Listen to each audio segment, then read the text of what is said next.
Sláva Isusu Christu. Bojte sa najmenšieho začiatku nedorozumenia alebo odsúdenia.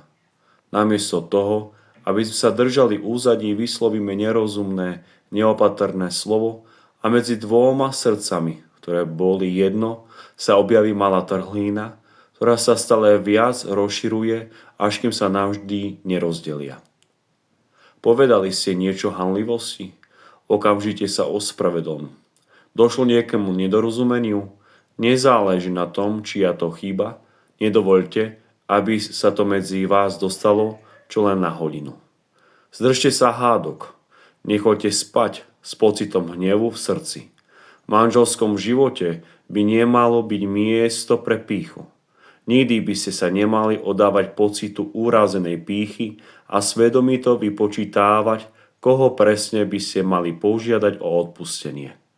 Tých, ktorí skutočne milujú, sa s takouto problematikou nezaoberajú. Sú vždy pripravení ustúpiť a ospravedlniť sa. Drahí veriaci, ja vám prajem požehnaný týždeň. Sláva Isusu Christu.